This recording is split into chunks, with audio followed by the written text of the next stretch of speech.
This video will be the first in a series of videos talking about right-wing controlled opposition. The raison d'etre for these series of videos is because I personally have become frustrated with the lack of genuine discourse going on within most conspiracy circles. Most people online seem to be stuck within certain dogmas that have been manufactured for us over the years, and these people have not really made an attempt to move on or evolve from them. This has, among other things, shoehorned anyone who wants to talk about politics outside of the usual left-right dichotomy into one of very few and surprisingly very rigid conspiracy bubbles. I found this phenomena interesting when I first began looking into conspiracies, since I noticed that a large percentage of the so-called alt-right, for lack of a better name, never really talked about what would be considered right-wing conspiracies, in this case meaning controversies and events of deep political significance surrounding people and groups that are right-wing. An example of such a conspiracy would be something like South American left-wing governments being constantly toppled by right-wing military juntas with the backing of American businesses and the CIA. Right-wing conspiracy groups almost never talked about this, and so these conspiracies are largely left to specific and perhaps fringe elements of the left wing. Meanwhile, the more traditionally popular conspiracies, such as the JFK assassination or the 9/11 attacks, are topics that the left wing, for whatever reason, almost always refuses to touch. So these are then left to right-wing conspiracy groups whose conspiracy bubbles some of you may already be familiar with, range from boomer UFO government and liberal socialist communist New World Order theories to, well, things that only a terminal pole brain that spends most of his day on the internet could come up with. Despite having noticed this discrepancy, I never really gave it any thought until I discovered a couple of articles written by the Institute for the Study of Globalized Politics, or ISGP for short. ISGP is a one-man project that has been tracking the globalist movement for over 20 years. Now, since I am attempting to summarize what is several articles of information in these videos, I cannot do the work ISGP has done justice. His articles are often lengthy, but they are absolutely illuminating, and this is quite possibly the website that has unveiled the elites, the globalists, whatever you want to call them, the best out of any other person or group out there.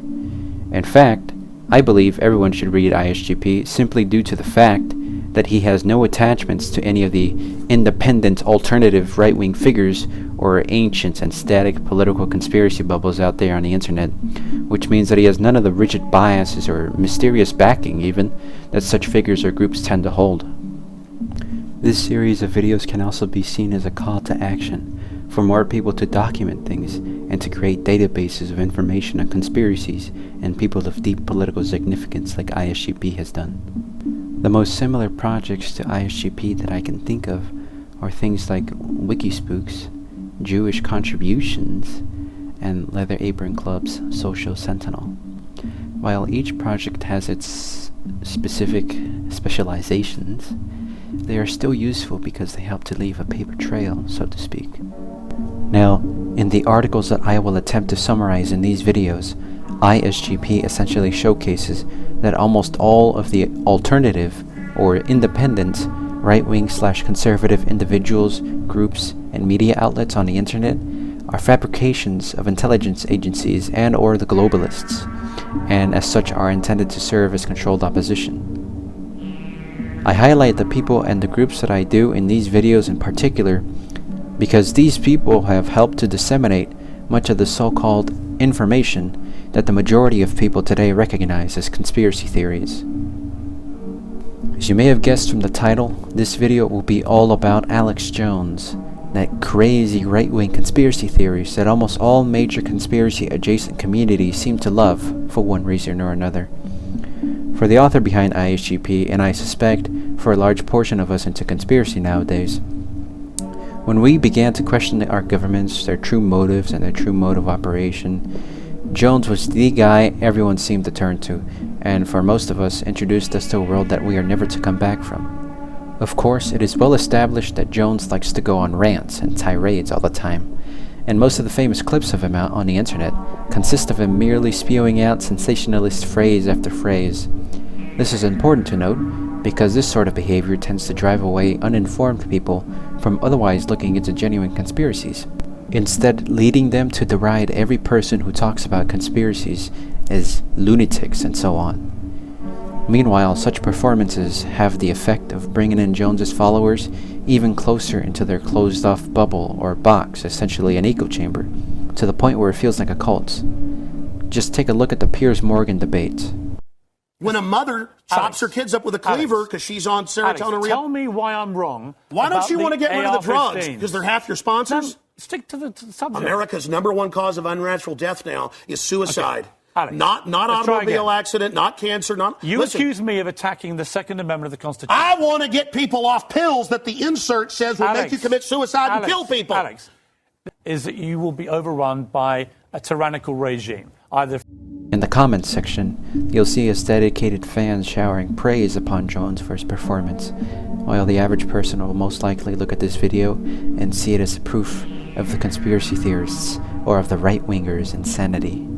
Now, one can make the argument that this sort of reaction is bound to happen because the average person typically isn't interested in hearing the truth in the first place, either because they are too busy with life to care about such things, or, probably more likely, because they avoid anything that would upend their carefully maintained delusional worldview, as they implicitly acknowledge the fact that if they are exposed to the truth, then their life will be less happy than before.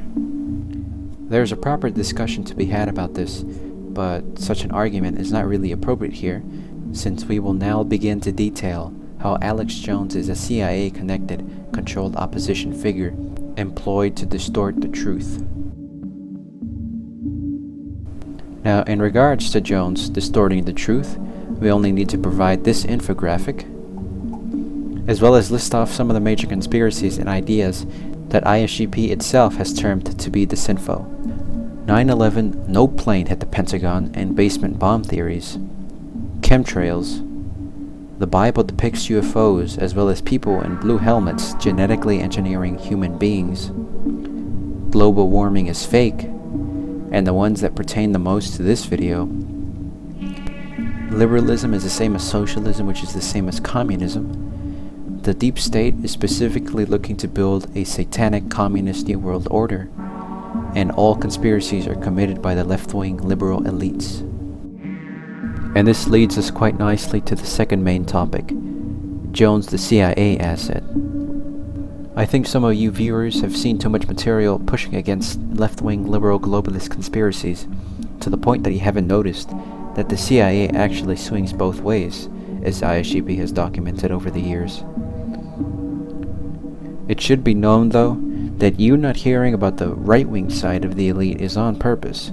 The supposedly fringe, but in fact not so fringe, right-wing figures have intentionally obscured these right-wing elements of the elite and the CIA, elements which are only touched upon slightly by relatively fringe left-wing groups, though from what I've observed, they only focus on things they've done in the 60s to the 80s, such as MK Ultra and Operation Condor. I think they do this because these are some of the more inoffensive government conspiracies, not only because of the subject matter, because yes, mind control and the overthrowing of governments are not some of the worst things the CIA and co have done, but also because a lot of time has passed between those events and now. If you think about it, the 80s were 50 years ago. This latter point gives the impression that the CIA cleaned up its act and doesn't do evil things like that anymore. Although, of course, the people that have more than a superficial knowledge of conspiracies and deep politics know that this is not true. Anyways, that's a topic for another day. Here's another cool image I found on the internet. Take a while to soak it all in. Now this video will essentially serve as a clarification on the CIA operatives and Alex Jones's family section of this image. On April 17, 2013, Opie and Anthony held a show with Alex Jones on as a guest. In it, Jones proceeds to make fun of a woman who had a friend that got his legs blown off in the Boston Marathon bombing. However, there's a certain thing that Jones says in the middle of that conversation that's fairly eyebrow-raising. Let me just say something. I grew up in Dallas, Texas with my family doing things like helping take in East German defectors, okay?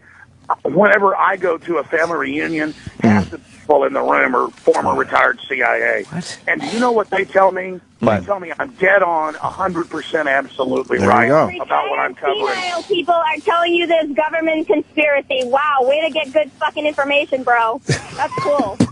No. There's a lot of good people who've been in and out of the government who aren't naive. And did you know it's declassified that the majority of drugs are brought in by the government? Did you know that, Walnut Brain? That's a very interesting side comment to make, and luckily for us, this is followed up by him just a little over a year after this radio show. On June 10th, 2014, on his own radio show, Alex Jones outright affirms that his father worked for the CIA, supposedly as a dentist who would do medical procedures on high-level CIA people. If you know anything about anyone who works with the CIA or other such spooky organizations, then it's very likely that your internal alarm is blaring at this point. You would probably ask something to the effect of, did Alex Jones's father really only do dentist work for the CIA? Now, this in itself is quite interesting, of course, but there is an even stranger familial connection than the CIA father. On August 8, 2014, Alex Jones invites his cousin, Buckley Hammond, to his radio show to talk about happenings in Guatemala. Oh, and by the way, Buckley helped Jones in starting up Infowars. Buckley then begins to talk about his father, William Hammond, and his time in Guatemala during the 80s. Now, according to Jones and Buckley, William Hammond was at this time a coffee plantation owner, a Christian school administrator, a ham radio owner, and even a helicopter pilot who would fly important people from place to place. Buckley then goes on to detail several events that occurred in his childhood in Guatemala. The most intriguing event being that in which Buckley's brother gets kidnapped by left-wing insurgents to be used as a political hostage. Now, all of this makes William Hammond seem pretty suspicious already. If political violence in a place gets to a point where one of your sons ends up getting kidnapped to be used as a bargaining chip, why would you still choose to keep living in that place? Well, in a podcast featuring Alex Jones, Eddie Bravo, and Joe Rogan, on December 19, 2015, we get the answer to our question. A few times I would hear Shane later going, there's just no way this is true. You ought to hear this one. That was good. But how did you get into, do you remember your first memories of conspiracy theories? What got you into it? Do you remember? For me, it was... I remember my... I remember Buckley, whose dad passed away, my uncle, my mom's brother. He was like an army commander in Guatemala. Mm-hmm. And he was kind of like the Oliver North, but in the army. Wait, who was that? Your mother's brother? Brother, yeah. Your uncle? Yeah. Okay. And then he just told us a bunch of wild stuff, basically. So I grew up hearing about that, and then some other people in the family. I mean, if Tim Kennedy, I bet, could tell us a lot of stuff, because that's actually who they use in clandestine stuff is like Army Special Forces people. They always have. And so that's actually who. It's not James Bond out killing people. It's Army Special Forces. Yeah, exactly. It's Kennedy. Hey, we learned today he's a listener. Anyways, yeah. So I kind of grew up just hearing about that stuff. I had a bunch of family in the Army, Special Operations, and so I kind of heard that. Here you go, Steiner. Oh, okay. So The Oliver North of the Army, huh? You might ask, who is Oliver North? He was the military officer found to be the most directly involved in what is termed the Iran-Contra affair, which involved not only an arms trafficking ring, but also a drug trafficking ring, both facilitated and funded, of course, by the US Army and the CIA. Now, it's likely that Jones, in his usual fashion, is just exaggerating his uncle's importance, but he single-handedly confirms all suspicions that his uncle was indeed, if not an army commander, then some sort of asset of the army and or CIA. Of course, as ISGP mentions, what was happening in Guatemala at the time basically involved right-wing death squads trained and financed by the CIA going around and fighting so-called communist groups rebelling against the American occupation. The Americans, by the way, were interfering with the country because they wanted to set up coffee, sugar, and banana plantations there to then have brown Guatemalans work the fields for little or no pay. Side note, It's interesting how the phrase right-wing death squads that I used to see often on those silly vaporwave edits comes from decades of the CIA-backed killings of brown third world peasants. Now, if you were to point this fact out to your local terminal pole brain, they'd probably reply with something like, "So what if it's a CIA term? Killing brown third world peasants is based." You know what isn't based? The Night of Malta ran America's charity, largely overseen by the Bush family, and of which General Richard Stilwell was a director, and Covenant House, the Guatemalan branch counseling old CIA asset Roberto Alejos Arzu as one of its most important patrons, has been linked to more than a few child abuse accusations. Senator John DeCamp even wrote, quote, "According to intelligence community sources, the purpose of Covenant House in Guatemala was the procurement of children from South America for exploitation in a pedophile ring," unquote. Considering Jones's uncle's position, it is likely he would have met the Knight of Malta plantation owner Roberto Alejos Arzu, as well as his American Security Council connected allies, Generals John Singlaub and Daniel Graham. The reason why this is important, aside from showcasing that Jones's uncle was likely working for these people who were part of a global child abuse network, and as such was likely complicit in their evil doings behind closed doors, is to showcase that the liberal globalist type elites often implicated in child abuse scandals are not the only ones doing this. Many people connected to secretive right-wing groups like the aforementioned American Security Council and the even more secretive group called Les Circle were the ones that ran these international child abuse circles, sometimes for blackmail purposes and sometimes for their own entertainment. Anyways, in 1979 and 1980, Generals Singlaub and Graham were collaborating with the at-the-time Guatemalan president, General Romeo Garcia, in order to develop more efficient counter-insurgency operations. This, of course, was a euphemism for how to deploy death squads more efficiently. Now, aside from those familial CIA connections, Jones has hosted various guests that have ties with or have been in a think tank named the Council for National Policy, which is a conservative group with a lot of CIA ties. Really quickly, a curious thing about the CNP is that its members are instructed to never reveal their membership or to even mention the CNP in the first place.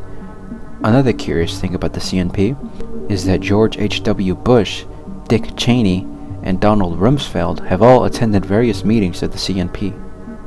But back to how this is tied to Jones.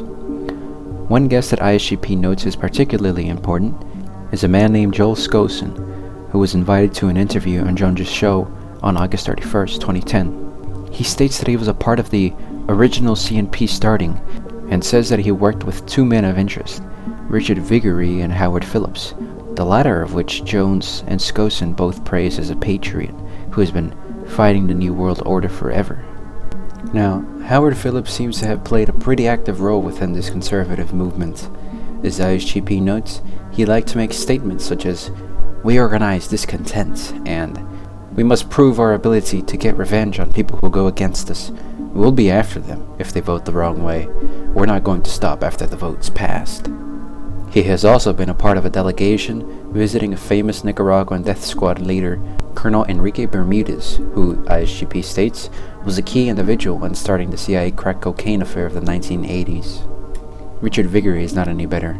He is also connected with the same American Security Council group, was also pro-right-wing death squad, and has also met Colonel Bermudez. Now, that's just one guest. There are many other guests with similar strange connections to the CNP and other elites that ISGP has noted in his article, such as Charlotte Thompson Isserbiet, Larry Pratt, and apparently even Patrick Buchanan. Pat Buchanan was on Alex Jones's show. Speaking of CNP members with elite ties, let's have a look at the John Birch Society. This is a group of conservatives that began disseminating communist New World Order theories in 1958. Alex Jones has essentially served as a successor to this group. They both talk about the communist New World Order, but one is more well known than the other. Of course, the John Birch Society, as you could probably guess, has the CNP backing it, while the founder, Robert Welch, has a brother, James Welch, that developed elite business ties to people connected to the Rockefellers and their related NGOs/think tanks. In fact, James Welch was vice president of the Nabisco Company, and his son would go on to become the president of that company. Nabisco, of course, is a company that has cookie brands such as Oreo, Chips Ahoy, and Ritz under its selection. This is one of many examples of how often the red strings get tied to people and places that you would least expect. Okay, now, let's have a look at the origin of the name Infowars. While the name was registered in 1999, on February 28, 2000, an article published by WorldNet Daily, which is an organization founded by Joseph Farah, who is a CNP member, cites Admiral Moore as calling for information warriors to set up a new media. Of course, Admiral Moore is saying this is significant in many ways. He was a member of the CNP, was on the board of the American Security Council, was friends with General Singlaub, General Graham, and Colonel Oliver North, had been caught spying on Nixon and had a hand in the Watergate scandal, and sat on the 5-man advisory board of Washington lobbying firm Hill & Knowlton, founded and headed by a Robert Keith Gray, who, according to Senator John DeCamp, quote, was a specialist in homosexual blackmail operations for the CIA, unquote. Robert Keith Gray had an associate named Edwin Wilson, who had once been an employee in Moore's Task Force 157, that had at the time taken over pedophile entrapment operations over from Roy Cohn. Roy Cohn, of course, was Donald Trump's old Jewish lawyer and mentor. And the ties go on and on and on. Well, I believe this is a good stopping point on this discussion about Alex Jones. I simply wanted to create a relatively short video with the purpose to get people to start asking questions about his background and integrity, as well as to spread awareness of ISGP's work, who's probably one of the only authentic sources of conspiracy and deep politics out on the internet. If you want more information on Jones, then please take a look at the article that ISGP has written on him. Now, as I said, there will be 3 videos in total in these series, each summarizing a different article or set of articles. I want these videos to be as condensed as possible to put what I think is the information most people will find useful or striking. After all, going over every single little detail would take this video into the several hour mark, and I doubt I have the capability to hold people's attention for that long. The next video will be about the alien conspiracy side of boomer conspiracies. The one after that, the last one, will probably be the most interesting one, as it will talk about other more recent alternative/conspiracy figures. And it will include some investigative work on my own. Do the things the algorithm likes. Please stay tuned to this channel for these next videos, and please read ISGP's articles.